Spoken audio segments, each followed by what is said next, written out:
Last time I got to preach here, I preached on Habakkuk 1. It's a book that doesn't get preached on very often. It's really all about disappointment with God. It's about anger with God, and Habakkuk crying out to God and saying, God, why? Why are you allowing these things to happen? And I want to quickly review chapter 1 before we go on to chapter 2. And I will want, next time I preach, I'll probably preach on chapter 3. Because I think this is such an important book for our time. Habakkuk 1, the backdrop is Judah's cousins, the northern kingdom of Israel, the half of Israel, was already taken captive by the Assyrians, and Babylon was crouching at the door to take captive the other half.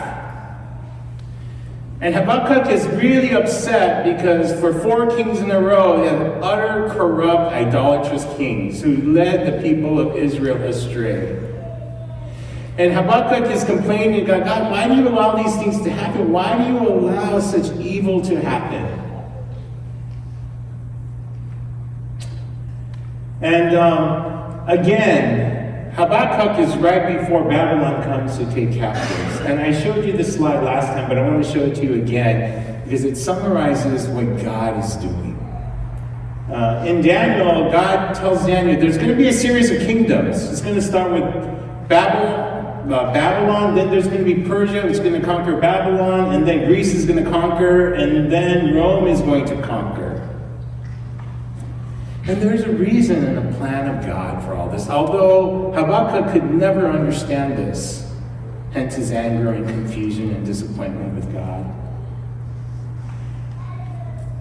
In hindsight, we can see what God was doing. Through the Babylonian captivity, the Jews, the people of God who knew the covenants of God, were taken and scattered all over the Babylonian kingdom. And wherever Jews went, what did they establish? They established synagogues.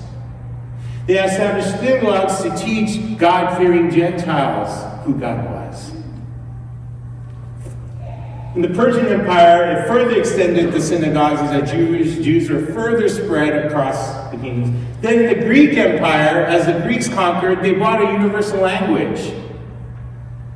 All of a sudden, just like English is today a universal language where it is spoken and you can get by even if you do not speak other languages in many, many places in the world.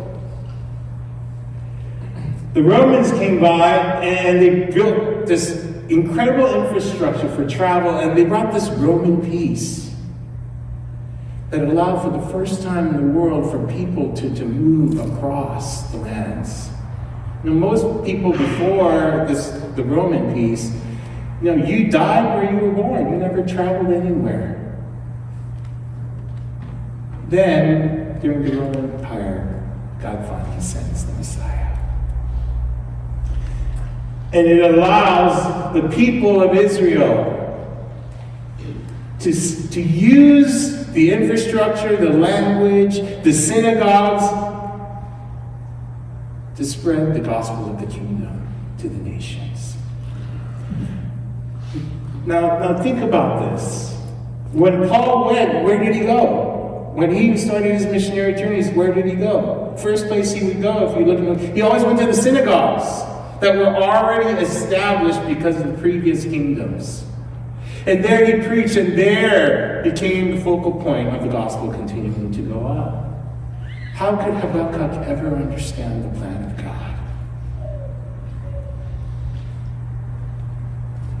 In Habakkuk 1, Habakkuk is asking, why aren't you doing anything about the corrupt leaders and the wickedness and the violence? How long am I going to call for help and you're not answering, God? What's wrong with you? Aren't you a loving God? Don't you love Israel anymore? You promised Israel in the Abrahamic covenant. Abrahamic covenant is a unilateral covenant.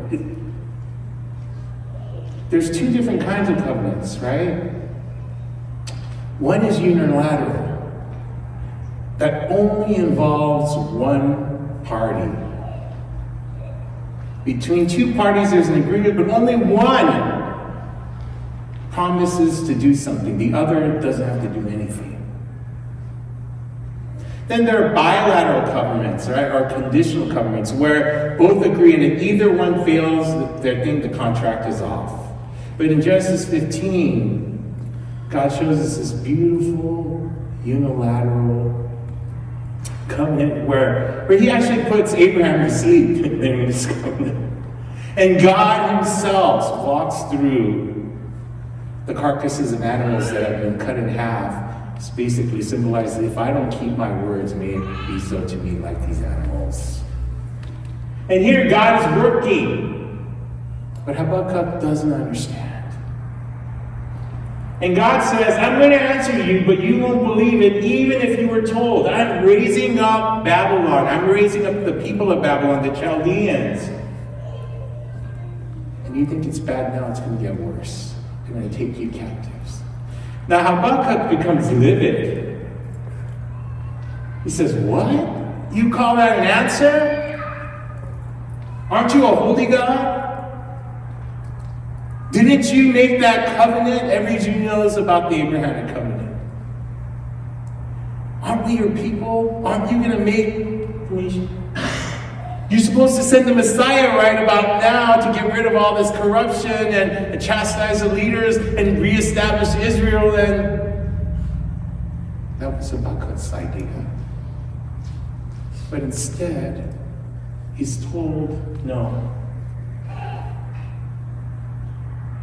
Israel is going to be enslaved and taken captive by the Babylonians. Habakkuk's worst nightmare come true. And he doesn't understand.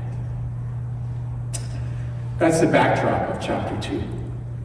In verse 1 of chapter 2, he says, I'm going to stand on my guard post and I have to station myself. Now I've asked this question, how could you do that, God? This is not like you. You're a holy God. You can't put corrupt people, idolatrous people who are far more worse than us to take your people captive. What about your name? What will people say about your people? And he says, I'm going to keep watch. I'm going to give you some perspective. He will speak to me. I'm going to go station myself on the rampart or the watchtower, high elevated places where you can see the perspective. And I'm going to see God's answer. Then in verse 2, the Lord answered me and said, record this vision, inscribe it on the tablets, that the one who reads it may run. And that's kind of confusing. The one who reads it may run. Is he going to run in fear? No. It's actually talking about a herald.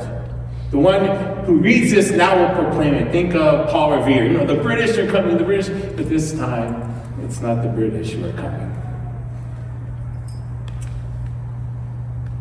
In verse 3, it says, for the vision is yet for the appointed time, it hastens toward the goal, and it will not fail. Though it tarries, wait for it will certainly come, it will not delay. No, though it tarries, it's kind of weird. Though it tarries means delay, so he's saying, though it delays, wait for it, it certainly will come, it will not delay. It's kind of confusing as well. I was like struggling, what do you mean? Are you contradicting? This doesn't make it anyway. What it really means, after reading like 20 commentaries on this verse, what it just simply means, just trust God. Just wait. Have faith in God. For behold, as for the proud one, his soul is not right within him, but the righteous will live by faith. Well, what does that mean? Who's the proud one? Well, he's talking about the Babylonians. He says they're proud, they're arrogant. The Chaldeans will come, but their soul is not right with them. They'll quickly fall. They'll be here today, they'll be gone tomorrow. But you, the righteous ones, you will live by faith because of your faith. And this whole chapter, with this whole book, I realized as I kept reading it over and over and over again, the book of Habakkuk is all about faith.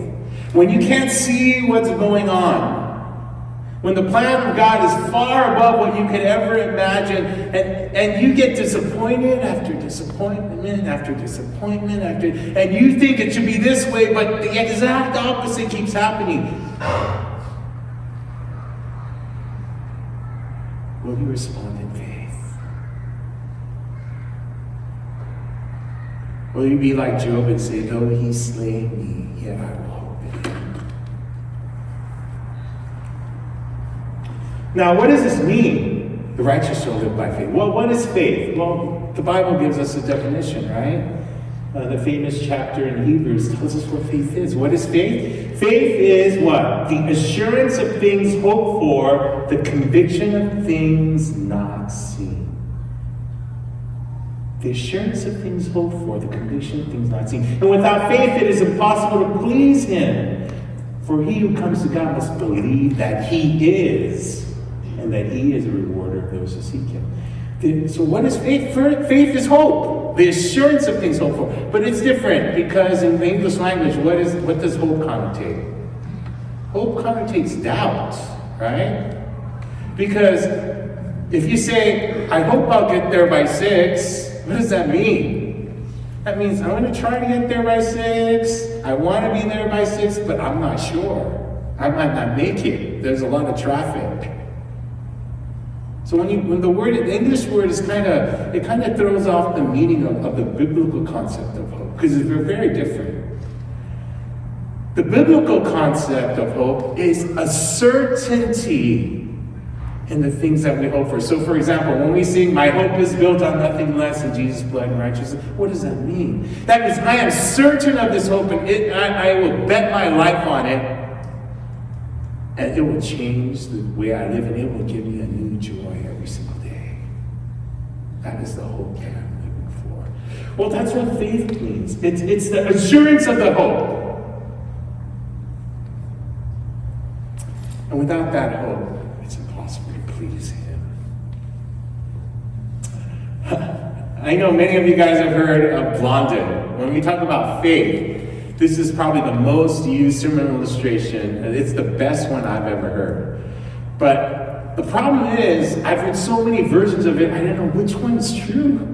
You know, some of them, he's like the most famous tightrope walker. I heard stories of him carrying wheelbarrows across Niagara Falls on a tightrope from the U.S. side to game. I heard him other stories, other pastors share about him carrying a man on his back. I heard all kinds of, I was like, man, this story got so exact. I wonder which one's true. So I actually did some research, and there's a Smithsonian magazine did a whole article on Blondin's life. And then I found out, oh my goodness, they all could be true. Because Blondin is the Harry Houdini of tightrope walking. You know, his real name is, he's basically a French acrobat. His real name is Jean Francois, but because of his blonde hair and his blue eyes, they called him Blondin, right? That's his nickname. And he actually crossed Niagara Falls like over 300 times on this tightrope. The first time he did it was on June 30th, 1859. When he tied a rope, and that was a Herculean feat just to get the rope across. He had to risk his life many times to get that rope across. And he finally tied. People looked at him and thought he was crazy. Everyone thought, he's going to die. This guy's crazy. He's going to die. But he did it. And those who weren't there, to everyone's friend, when they were told he did, a lot of people didn't believe it. That's impossible. The winds are too strong. There's no way a human being can tightrope across Niagara Falls. A few days later, on July 4th, he actually put a sack over his head and his body, and so that he couldn't see. And then he actually tightroped across. Everyone was like, he's going to die. He's crazy. He's not going to, but he made it. His fame started to grow, and he went the next level. On July 15th, he said, I'm going to do it backwards. So he walked backwards across Niagara Falls to Canada and back.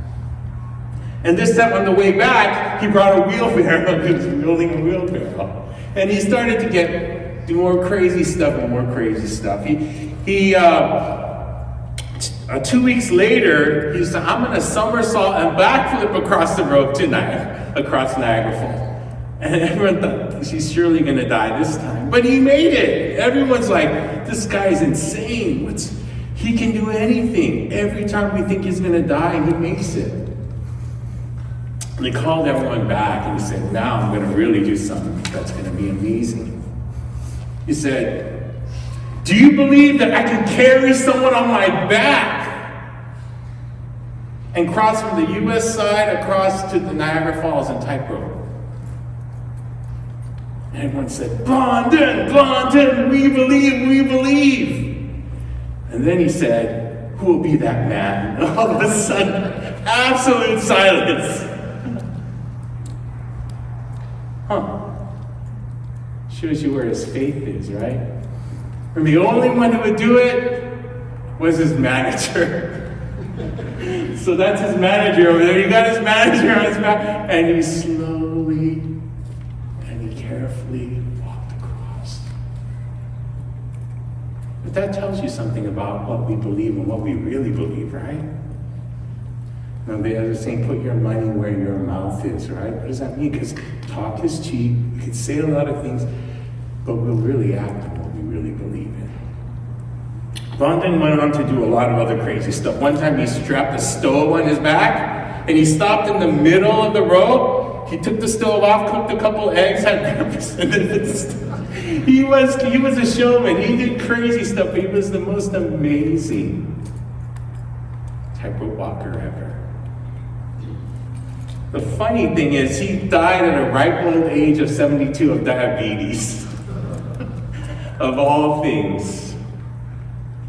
I mean, who would have guessed? He spent over 10,000 miles on a tightrope in his life, began at the age of 5. But I love that story because it really tells you what faith really is. It's the assurance of things hoped for that you would bet your life on it.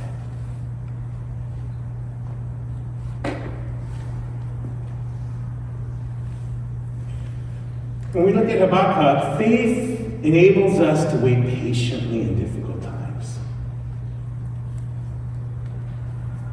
And waiting patiently requires humility, doesn't it? Right? Because if I know what should be done, if I know what God should do, and that doesn't happen, all of a sudden, hey, what's the matter with you, God? You're not a good God. God, how could you do that? If all this evil and calamity and disappointment is happening, you must really not love me, or you must not really be powerful. But when we realize who God is,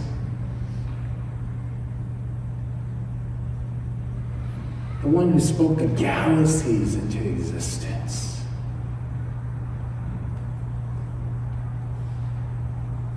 who are we?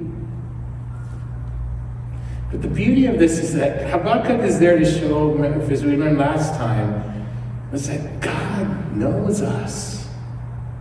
And He loves us, and He knows we're going to complain. And as long as we complain to Him, it's okay. God is bigger than our disappointments with Him and anger with Him.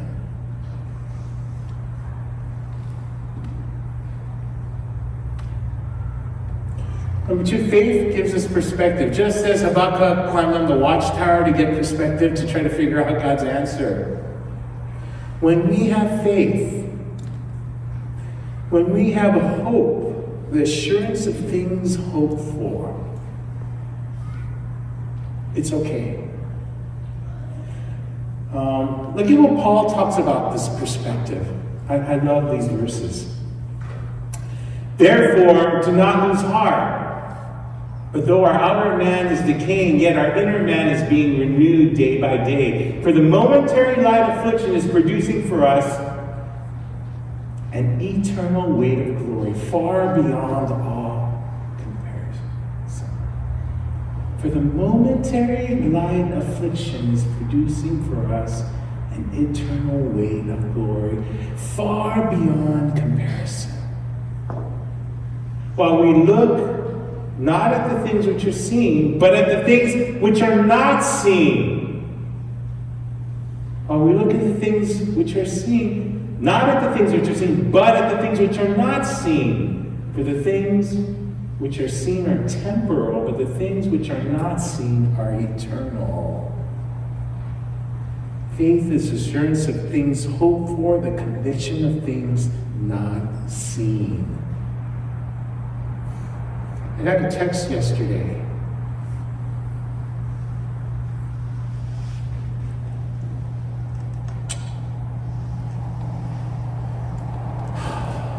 It was from a woman named Julia.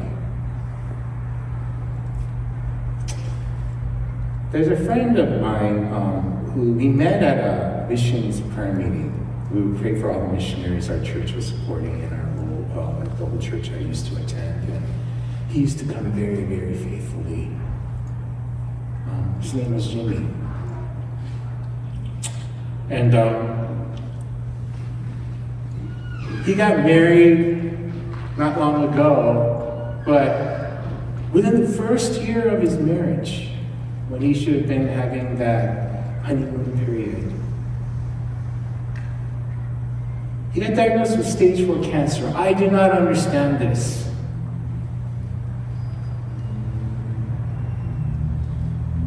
Why, God? And the text yesterday basically said, Jimmy has lost consciousness, he's on maximum oxygen, and the family needs to prepare.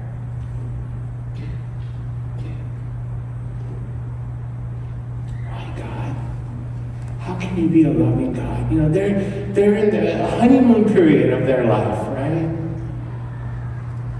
And think about the wife. You know, how many years did she pray for the husband?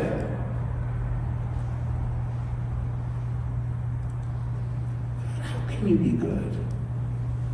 How can you let this happen? There's no way we can humanly believe that unless we have faith and this perspective that Paul writes about. This will get us through the hardest obstacles, the hardest things in our lives. This is what will keep us from getting angry with God and denying God and turning our back from God because we didn't get our prayers that we so earnestly prayed for answered.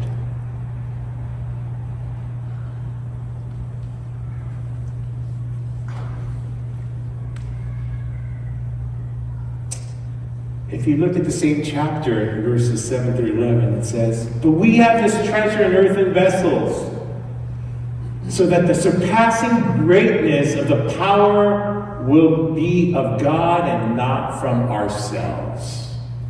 We are afflicted in every way, but not crushed, perplexed, but not despairing, persecuted, but not forsaken, struck down, but not destroyed, always carrying about in the body the dying of Jesus, so that the life of Jesus may also be manifested in our body. For we who live are constantly being delivered over to death for Jesus' sake, so that the life of Jesus also may be manifested in our mortal flesh." You know, these earthen vessels.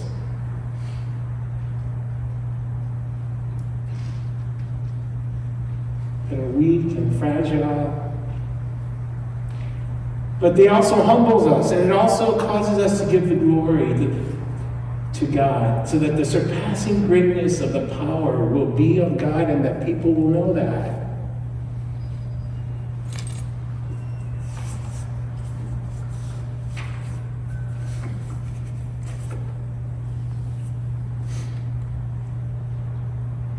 So faith enables us to wait patiently in difficult times. Faith gives us perspective.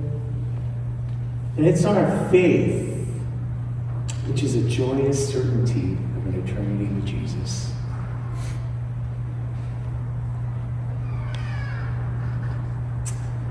Our faith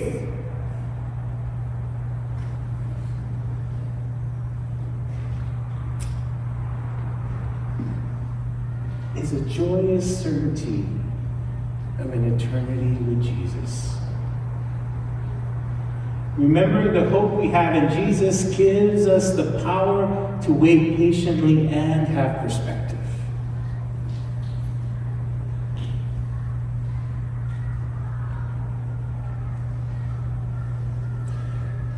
This concept comes actually from Timothy Keller. I'm not smart enough to think of these deep things.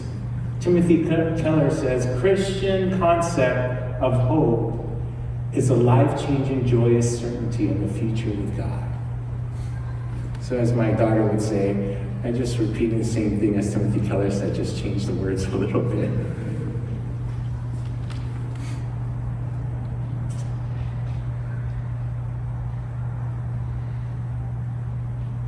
Our faith is a joyous certainty of an eternity with Jesus.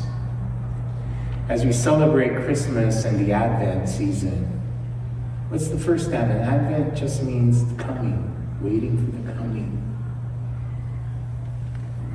The first Advent, when the Messiah came, and the second Advent, when he'll come again. No, the gospel is simply that he loved us enough to give us free will, and we used that to rebel and sin against him, so he lost us. But he wouldn't let it be. He fought back and even gave his own life to get us back. And finally, he's coming back to take us home. He's coming back to take us home, and that is our hope. A certainty that we can bet our life on.